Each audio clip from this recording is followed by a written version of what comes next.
Hello everyone. Very good morning to all of you. उम्मीद करता हूँ आप सभी फिट एंड फाइन होंगे, तैयारी आपकी अच्छी चल रही होगी। आज के दिन की शुरुआत करेंगे 28 मार्च 2023 के करंट अफेयर के साथ। पूरा वीडियो अंतिम तक ध्यान से देखिएगा, हर एक क्वेश्चन आपके लिए इंपॉर्टेंट है। पीडीएफ आप लोग एग्जाम इंजन एप्लीकेशन से डाउनलोड कर सकते हो। एग्जाम इंजन एप्लीकेशन का लिंक वीडियो के डिस्क्रिप्शन में है, या फिर आप डायरेक्टली इसे गूगल प्ले स्टोर से भी डाउनलोड कर सकते हो। जो डेली की पीडीएफ होती है, इसकी खास बात यह है कि करंट अफेयर की आंसर की के साथ इसमें मैं काफी सारा आपको स्टैटिक जीके का तड़का भी देता हूं। तो इसलिए पीडीएफ डाउनलोड करना मत भूला करिए। अब शुरू करते हैं आज का वीडियो, लेकिन सबसे पहले बात करेंगे कल के सवाल की। कल मेरा आपसे क्वेश्चन ये था कि राजघाट बांध जो है ये कौन से नदी के ऊपर स्थित है। तो राजघाट डैम दरअसल स्थित है बेतवा नदी के ऊपर। और ये कहाँ पर स्थित है? तो एमपी में एक डिस्ट्रिक्ट है जिसको बोलते हैं चंदेरी। चंदेरी से 14 किलोमीटर दूर स्थित है। राजघाट डैम की जो हाइट है ये 44 मीटर है, 44 मीटर है करीब करीब। अब चलिए शुरू करते हैं आज के करंट अफेयर। आपने एग्जाम इंजन से साइंस की मैगजीन नहीं ली है तो आप ले सकते हो। 80 से लेकर 100 पेज हैं करीब इस मैगजीन में, जिसको हिंदी और इंग्लिश में पूरा मैंने कंपाइल किया हुआ है। फिजिक्स, केमिस्ट्री और बायो के पूरे पूरे नोट्स हैं इसमें, की पॉइंट्स के साथ टेबल्स वगैरह सब कुछ बना के मैंने यहाँ पर नोट्स आपको दिए हुए हैं। तो इसको लेना मत भूलिएगा। हर एक एग्जाम के लिए साइंस की ये मैगजीन आपके लिए इंपॉर्टेंट है। अब आज के करंट अफेयर शुरू करते हैं। पहला क्वेश्चन है, बहुत बड़ी न्यूज है कल की। अभी हाल ही में भारत सरकार ने जितने भी केंद्र के कर्मचारी हैं, या जिनको आप बोल सकते हो सेंट्रल गवर्नमेंट के सरकारी एम्प्लॉय हैं, उनका डीएनएस अनाउंस 38% से बढ़ाकर कितना कर दिया है। तो डीए में 4% की बढ़ोतरी हुई है डायरेक्ट। पहले 38% था, अब ये बढ़कर 42% हो गया है। और साल में ये 2 बार बढ़ेगा डीए। जैसे कि पिछले साल की अगर बात करें तो पिछले साल करीब 28 सितंबर को ये डीए बढ़ा था। ठीक है, लेकिन वो जुलाई से रिवाइज हुआ था। अब अभी क्या चल रहा है, मार्च खत्म होने वाला है। तो आप ये समझ लो अभी जैसे डीए बढ़ा है ना, तो ये जो 42% डीए है ये सेंट्रल गवर्नमेंट के कर्मचारियों को 1 जनवरी 2023 से ही मिलेगा। ओके। और इसका फायदा पूरे भारत भर में 47.58 लाख कर्मचारियों को मिलेगा। और पेंशनर्स की अगर बात करें तो 69.7 लाख पेंशनर्स इसका फायदा उठाएंगे। तो टोटल अगर करीब करीब बात करी जाए कि इस फंड में भारत सरकार ने कितनी धनराशि आवंटित करी है, तो ध्यान रखिएगा टोटल इसमें सरकार ने 12,815 करोड़ की धनराशि आवंटित करी है। ये पूरा पैसा डीएनएस अनाउंस के रूप में सरकारी कर्मचारियों के खाते में जाएगा इस साल। अगला क्वेश्चन है, नई दिल्ली में वैदिक हेरिटेज पोर्टल का शुभारंभ अभी हाल ही में किसके द्वारा किया गया है? तो इसका शुभारंभ home affairs minister Amit Shah के द्वारा किया गया। अब सवाल ये उठता है कि वैदिक हेरिटेज पोर्टल का शुभारंभ किया क्यों गया है। ये एक ऐसी वेबसाइट है जिसमें चारों वेदों के बारे में आपको इंफॉर्मेशन मिलेगी। चार वेद हमारे कौन कौन से हैं? सबसे पुराना ऋग्वेद, यजुर्वेद, सामवेद और अथर्ववेद। इन सभी वेदों के बारे में इंफॉर्मेशन। और इतना ही नहीं, इन चारों वेद से जो 18,000 मंत्र हैं, उन सभी का मंत्रोच्चारण करेक्ट इस पोर्टल से आपको पता लगेगा और उनका मीनिंग भी आपको पता लगेगा। टोटल अगर बात करें तो 550 घंटे का ड्यूरेशन है। अगर आप इन 18,000 मंत्रों को पढ़ना भी चाहें तो आप इसमें आराम से पढ़ सकते हो। ऑडियो वीडियो रिकॉर्डिंग के साथ है इसमें, आपको समझा कर सारी चीजें बताई गई हैं। तो वैदिक कल्चर को पढ़ने का सबसे बेहतर तरीका इस टाइम पर सरकार ने यहाँ पर ये दिया है, वैदिक हेरिटेज पोर्टल। और अभी कुछ टाइम पहले अमित शाह ने कर्नाटक के अंदर बेंगलोर में Bangalore safe city project launch किया है। इतना ही नहीं, मोस्ट इंपॉर्टेंट थिंग ये है कि नेशनल फॉरेंसिक साइंस यूनिवर्सिटी की स्थापना भी बेंगलोर में अभी हाल ही में करी गई है। अगला क्वेश्चन है, अभी हाल ही में 2023 से 24 के लिए ये कौन सी यूनियन टेरिटरी है जिसके लिए लोकसभा के द्वारा 1.18 लाख करोड़ का बजट अभी हाल ही में पास कर दिया गया है। तो लोकसभा ने जम्मू कश्मीर के लिए ये बजट अभी हाल ही में पास किया है। अब ये जो पैसा है, इसमें से अगर बात करी जाए तो करीब करीब 41,500 करोड़, मतलब यहाँ पर 1000 लगा दो, 41,500 करोड़ की धनराशि जम्मू कश्मीर के अंदर इंफ्रास्ट्रक्चर को डेवलप करने में लगाई जाएगी। और इसके अलावा 77,000 करोड़ की धनराशि जम्मू कश्मीर के अंदर रेवेन्यू एक्सपेंडिचर के लिए लगाई जाएगी। तो अल्टीमेटली जम्मू कश्मीर के अंदर बहुत सारा काम होना बाकी है। जैसे कि इंफ्रास्ट्रक्चर को दुरुस्त करना है, यहाँ पे इंडस्ट्री को सेटअप करना है, जिससे कि यहाँ पर रोजगार के संसाधन पैदा हों। तो इन सारी चीज़ों के लिए 1.18 लाख करोड़ की धनराशि आवंटित करी गई है। जम्मू कश्मीर में इस टाइम पे लेफ्टिनेंट गवर्नर हैं मनोज सिन्हा। कौन है? मनोज सिन्हा। और जम्मू कश्मीर के कुछ फोक डांस हैं, जैसे कि स्टैटिक जीके में मैंने कल ही फोक डांस खत्म किए हैं। तो फोक डांस जो यहाँ के इम्पोर्टेंट है, एक आपसे राउफ नाच यहाँ पर पूछा जाता है बहुत। राउफ के अलावा दमाली पूछा जाता है। एक यहाँ पर चलता है कूद नाच। कूद के अलावा हैकत चलता है, हैकत। ये सारे इंपॉर्टेंट फोक डांस हैं जम्मू कश्मीर के। अगला क्वेश्चन है, G20 की अध्यक्षता आपको तो पता ही है इस साल भारत कर रहा है। तो G20 की तरफ से रिसर्च एंड इनोवेशन इनिशिएटिव की जो कॉन्फ्रेंस है, इसका आयोजन कौन से शहर में किया जा रहा है? ये 2 दिन की कॉन्फ्रेंस है, जिसका आयोजन इस बार आसाम के अंदर डिब्रूगढ़ में किया जा रहा है। मैं आपको बार बार बोल रहा हूँ, G20 की इस साल की जो मीटिंग है, उनके प्लेसेस बहुत इंपॉर्टेंट है। कौन से शहर में कौन सी मीटिंग हो रही है, ये बहुत इंपॉर्टेंट है, ध्यान रखना। इस मीटिंग में पूरे 20 देशों से 100 डेलीगेट्स ने हिस्सा लिया। और इसका मेन उद्देश्य यह है कि G20 के अंदर जो देश हैं, वो सब आपस में रिसर्च एंड डेवलपमेंट के क्षेत्र में एक दूसरे का सहयोग करें। G20 की अभी कुछ टाइम पहले B20 सेकेंड मीटिंग कहाँ पर आयोजित करी गई? B20 का मतलब बिजनेस 20 की मीटिंग कहाँ आयोजित करी गई? ये 1 से लेकर 3 मार्च तक मिजोरम के अंदर ऐजवाल में आयोजित करी गई थी। इसी तरीके से अगर आपसे पूछा जाए कि इस साल G20 की फ्लावर मीटिंग कहाँ पर आयोजित करी गई, तो फ्लावर फेस्टिवल या फ्लावर मीटिंग दिल्ली में आयोजित किया गया 11 से लेकर 12 मार्च तक। G20 की स्थापना 1999 में करी गई थी।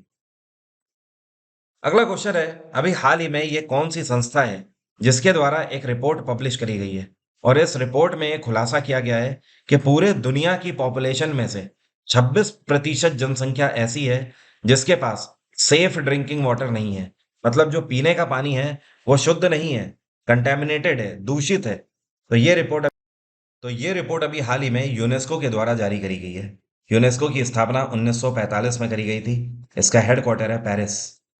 और इस टाइम पे यूनेस्को के पूरे दुनिया में 193 मेंबर कंट्रीज हैं। इस टाइम पे यूनेस्को के जो हेड हैं, ये हैं एड्रू अजूले। कौन है? एड्रू अजूले। और डब्ल्यूएचओ में अभी कुछ टाइम पहले डायरेक्टर जनरल कौन अपॉइंट किए गए हैं? तो डब्ल्यू ये हैं टेड्रोस एडनैन। क्या नाम है? टेड्रोस एडनैन। एडनैन का कार्यकाल साल 2022 में खत्म हो रहा था। 2017 से 22 तक इनको अपॉइंट किया गया था, लेकिन अभी हाल ही में 2022 से 2027 तक के लिए भी इनको अपॉइंट कर दिया गया है।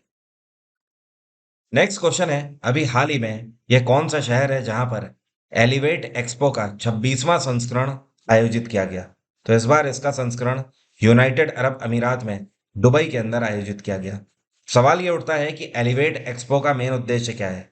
ये क्यों लॉन्च किया गया है? पूरे दुनिया भर में स्टार्टअप्स ने यहाँ पर हिस्सा लिया।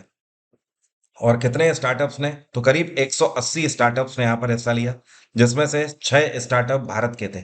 और ये वो 6 स्टार्टअप हैं जिनको 2022 में नेशनल स्टार्टअप अवार्ड से भी सम्मानित किया जा चुका है। भारत की तरफ से स्पेशली एक है कोगोस टेक्नोलॉजी, ये स्टार्टअप थी। इसके बाद एक है रीवैम्प मोटो। इसको भी पिछले साल सम्मानित किया गया था नेशनल स्टार्टअप से। एक है film board movie technologies incorporation. इस तरीके से टोटल 6 स्टार्टअप ने भारत की तरफ से हिस्सा लिया है। और यूएई में अगर बात करें, यूनाइटेड अरब अमीरात में, तो इस टाइम पर यहाँ के प्रधानमंत्री कौन है? इनका नाम है मोहम्मद बिन राशिद। यहाँ पर मैं लिख देता हूँ राशिद अल मक्तोम। अल मक्तोम। और इस टाइम पे यहाँ के प्रधानमंत्री हैं मोहम्मद बिन जायद अल नहान। ये तो काफी पहले से ही है। अगला क्वेश्चन है, रिजर्व बैंक ऑफ इंडिया के नॉर्म्स का वायलेशन करने की वजह से मॉनेटरी पेनाल्टी के रूप में कौन से बैंक के ऊपर 30 लाख रुपए का भी हाल ही में जुर्माना लगाया गया है? तो आरबीआई के नॉर्म्स का वायलेशन करने की वजह से करूर वैश्य बैंक के ऊपर यह जुर्माना 30 लाख रुपए का लगा है। करूर वैश्य बैंक को यह झटका तुरंत लगा है और इन्हें अगले 10 दिन के अंदर यह पेनल्टी भरनी है। फिलहाल अगर बात करी जाए कि ऐसा कौन सा वायलेशन किया है, तो दरअसल रिजर्व बैंक ऑफ इंडिया ने कुछ खातों के अंदर धोखाधड़ी होने का आरोप लगाया था और उसका डेटा मांगा था, जिसका डेटा करूर वैश्य बैंक दिए गए टाइम के अंदर नहीं दे पाया। इस वजह से इनके ऊपर यह जुर्माना लगाए। आरबीआई की स्थापना 1935 में करी गई थी। इसका राष्ट्रीयकरण 1949 में हुआ था। और इसके गवर्नर हैं इस टाइम पे शक्तिकांत दास। एक इंपॉर्टेंट क्वेश्चन और, साल 2023 के गवर्नर ऑफ द ईयर कौन है? तो शक्तिकांत दास ही इस साल के governor of the year declare किए गए हैं। करूर वैश्य बैंक की स्थापना 1916 में करी गई थी। काफी पुराना बैंक है ये, 100 साल से भी ऊपर हो चुके हैं इस बैंक को। और इसका हेडक्वार्टर है तमिलनाडु के अंदर करूर। और इस टाइम पे इसके चेयरपर्सन है डॉक्टर मीना हेमचंद्र। डॉक्टर मीना हेमचंद्र। अगला क्वेश्चन है, यह कौन है जिनको केरल के सर्वोच्च सम्मान केरल ज्योति पुरस्कार से सम्मानित किया गया है? तो जो आपको पिक्चर में दिख रहे हैं, ये है M.T. वासुदेवन नायर। ठीक है। और इनको क्यों सम्मानित किया गया है? तो सोशल वेलफेयर के लिए, सामाजिक जीवन में उत्कृष्ट योगदान देने के लिए इनको सम्मानित किया गया है। ध्यान रखिएगा, केरल ज्योति पुरस्कार केरल के अंदर सर्वोच्च सम्मान है। अभी अगर बात करी जाए तो 2021 में, ज्यादा टाइम नहीं हुआ है, करीब 1.5 साल पहले 2021 में केरल सरकार ने पद्म अवार्ड की ही कैटेगरी की तरह, जैसे पद्म अवार्ड देश भर के लिए दिया जाता है, ठीक है, सेंट्रल से दिया जाता है, उसी तरीके से केरल के अंदर पद्म अवार्ड की ही कैटेगरी में एक नई पुरस्कार श्रृंखला शुरू करी गई थी, जिसका नाम है केरल पुरस्कांगल। पुरस्कांगल। अब इसके अंदर कौन कौन से अवार्ड हैं? तो इसके अंदर 3 अवार्ड हैं, ठीक है। नंबर 1 पे केरल ज्योति, ये हो गया सर्वोच्च, जैसे कि भारत का भारत रत्न। दूसरे नंबर पे ये हो गया नंबर 1 पे। नंबर 2 पे हो गया केरल प्रभा, क्या बोलते हैं इसको? केरल प्रभा। और जैसे अगर भारत रत्न के बाद देखा जाए सेंट्रल में, तो कौन सा है? इसको बोलते हैं पद्म विभूषण। और इसके बाद तीसरे नंबर पे जैसे पद्म भूषण है उधर, तो यहाँ पर है केरल श्री। क्या है? केरल श्री। तो इस तरीके से ये पुरस्कार की श्रृंखला केरल पुरस्कांगल नाम की शुरू करी गई है, ठीक है। और अगर इनकी बात करें, तो इन्होंने अपने पूरे जीवन काल में सोशल वेलफेयर के लिए योगदान दिया है, जिसकी वजह से सम्मानित किया गया है। यह सम्मान किसके द्वारा दिया गया है? केरल के गवर्नर आरिफ मोहम्मद खान के द्वारा। अभी कुछ टाइम पहले मैंने आपको और भी अवार्ड्स बताए हुए हैं, जैसे कि आपको ध्यान रखना है, नेशनल ह्यूमैनिटीज मेडल 2021 का किसको दिया गया है? यह अमेरिका के प्रेसिडेंट जे बिडेन के द्वारा भारतीय मूल की मिंडी कैलिंग को दिया गया है। किसको? मिंडी कैलिंग। ठीक है। अगला क्वेश्चन है, अभी हाल ही में गणित के क्षेत्र में उत्कृष्ट कार्य करने के लिए एबल पुरस्कार से किसको सम्मानित किया गया है? तो ये वर्ल्ड के बेस्ट मैथमेटिशियंस में से एक हैं, लुइस कैफ्रिली। क्या नाम है? लुइस कैफ्रिली। तो इनको सम्मानित किया गया है। और ये जो पुरस्कार है, ये दरअसल नॉर्वे के किंग के द्वारा दिया जाता है, ओके, बेस्ट मैथमेटिशियन को। और पहली बार ये जो पुरस्कार है, एबल प्राइज, ये 2003 में दिया गया था। 2003। और अगर कैफ्रेल की बात करें, तो इनकी उम्र 74 वर्ष है इस टाइम पे, और ये अर्जेंटीनी मूल के अमरीकी हैं। और यूनिवर्सिटी ऑफ टेक्सास में ये प्रोफेसर के रूप में भी कार्यरत है। तो एबल पुरस्कार बहुत इंपॉर्टेंट है। ये हर बार हर एक एग्जाम में पूछा जा सकता है, चाहे वो बैंक हो, चाहे वो एसएससी हो, रेलवे हो, सीडीएस हो, कोई भी एग्जाम, इस तरीके के पुरस्कार जरूर पूछे जाते हैं। अभी हाल ही में मैरीटाइम एक्सरसाइज कोंकण अरब सागर में भारत ने कौन से देश के साथ संपन्न करी है? तो भारत ने यह एक्सरसाइज ब्रिटेन के साथ संपन्न करी है। इंडियन नेवी और ब्रिटिश नेवी के बीच में कोंकण एक्सरसाइज का समापन किया गया। भारत की तरफ से आईएनएस त्रिशूल ने यहाँ पर हिस्सा लिया। त्रिशूल एक तरीके का मिसाइल ब्रिगेड है, ठीक है। और दूसरी तरफ अगर बात करें कि ब्रिटेन की तरफ से कौन सा शिप था, तो इसका नाम है HMS लैनकास्टर। HMS लैनकास्टर, ठीक है। और ब्रिटेन की नेवी को ब्रिटिश रॉयल नेवी के नाम से जाना जाता है। और हमारी जो नेवी है, इसकी टैगलाइन क्या है? इसको बोलते हैं शम नो वरुणा। क्या बोलते हैं? शम नो वरुणा। हम लोग नेवी डे कौन से दिन मनाते हैं? 4 दिसंबर को हर साल नेवी डे मनाया जाता है। ये जो एक्सरसाइज हुई, ये एयर, सरफेस और सब सरफेस तीनों फ्रेगमेंट में हुई। अगला क्वेश्चन है, डिफेंस मंत्रालय के द्वारा कौन सी कंपनी के साथ अभी हाल ही में पैक्ट साइन किया गया है? और ये कंपनी डिफेंस मंत्रालय को एयर फोर्स के इक्विपमेंट्स बनाकर देगी। तो ये है BEL, जिसको बेल बोलते हैं, भारत इलेक्ट्रॉनिक्स लिमिटेड। अब देखिए, दरअसल ये पैक्ट क्यों साइन किया गया है। इंडियन एयरफोर्स को दो चीजें चाहिए। कौन कौन सी चीजें चाहिए? तो समझ लीजिए।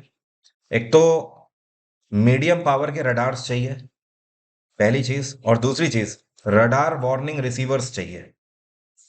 तो अब दोनों के लिए जो इक्विपमेंट है वो डिजाइन कर रहा है डीआरडीओ, और इन सब को मैन्युफैक्चर करने का काम बीईएल करेगा, क्योंकि ये इलेक्ट्रॉनिक्स आइटम है। तो भारत इलेक्ट्रॉनिक्स लिमिटेड इसको पूरे तरीके से मैन्युफैक्चर करके इंडियन एयरफोर्स को देगा। इसके लिए अगर टोटल बात करी जाए तो 3700 करोड़ की धनराशि आवंटित करी गई है, 3700 CR। अब 3700 में से अगर देखा जाए 2800 करोड़ जो है ये मीडियम पावर रडार के लिए है, और अगर बात करी जाए 950 करोड़ करीब, तो ये दिए गए हैं आपके रडार वार्निंग रिसीवर्स के लिए। बहुत जल्द डीआरडीओ और बीईएल की मदद से ये इक्विपमेंट्स इंडियन एयरफोर्स के पास पहुंच जाएंगे। डीआरडीओ की स्थापना 1958 में करी गई थी। इसका हेडक्वार्टर है नई दिल्ली, और डीआरडीओ के चीफ हैं इस टाइम पे समीर वी कामत। कौन है? समीर वी कामत। अब अगर बेल की बात करें तो इसकी स्थापना 1954 में करी गई थी। इसका हेडक्वार्टर है बैंगलोर, और इसके चेयरपर्सन है भानु प्रकाश श्रीवास्तव। भानु प्रकाश श्रीवास्तव।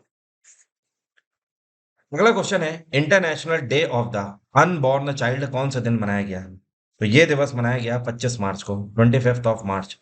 और अनबॉर्न चाइल्ड मतलब अजन्मे बच्चे के लिए राष्ट्रीय दिवस। ये दिवस पता है क्यों मनाया जाता है?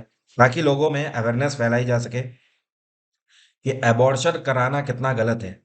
अबॉर्शन कराना सिर्फ इस तरीके से ही गलत नहीं है कि आपको लगता है कि उस टाइम की प्रॉब्लम सॉर्ट आउट हो गई और ये अनवांटेड था, या उस बेबी से अभी निजात मिल गया, ऐसा नहीं है।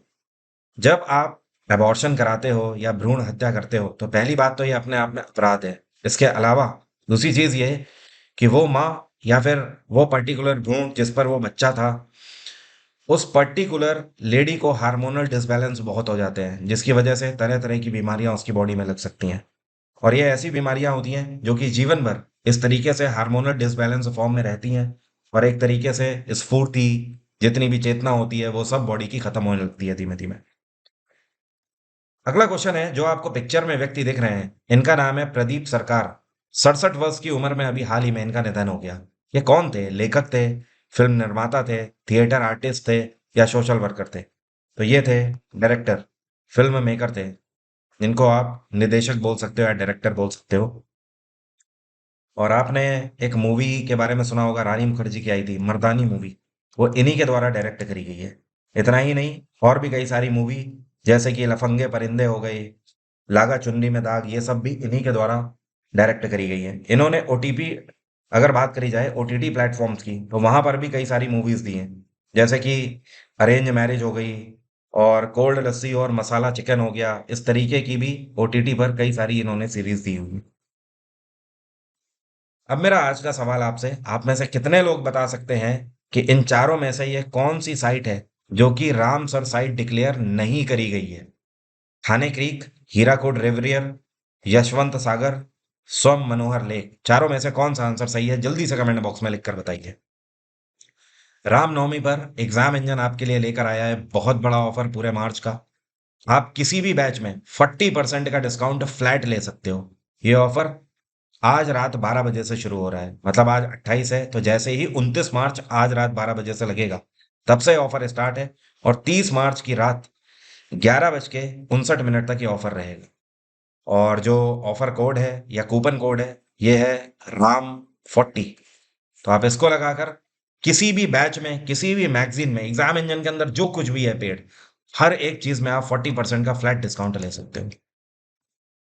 और जिस तरीके से हिस्ट्री का रिकॉर्डेड बैच का आपके पास ऑप्शन था, उसी तरीके से ऐसे स्टूडेंट जो कि पूरा लाइव बैच नहीं ले सकते हैं या फाउंडेशन बैच नहीं लेना चाहते हैं, तो आपके पास ऑप्शन है, आप पॉलिटी का भी रिकॉर्डेड बैच ले सकते हो। साथ में फ्री साइंस मैगजीन भी इसके आपको मिल रही है, पीडीएफ भी इसमें है, 6 महीने की वैलिडिटी है, और प्राइस जो है ये आपके लिए काफ़ी नॉमिनल है, हर एक बच्चा इसे अफोर्ड कर सकता है। तो इसका भी लिंक आपको एग्जाम इंजन पे मिल जाएगा, वीडियो के डिस्क्रिप्शन में भी है, डायरेक्टली जाके आप ये बैच भी ले सकते हो। और जो लोग सीआरपीएफ जीडी की तैयारी कर रहे हैं, हिंदी का बैच कल से शशांक सर ने शुरू कर दिया है, आप इसके लिए भी एनरोल कर लीजिए। इसका भी लिंक वीडियो के डिस्क्रिप्शन में है। दोपहर में 2 से 3 ये क्लासेस चल रही हैं। Thank you so much, have a nice day, take care, bye bye, आपका दिन मंगलमय हो।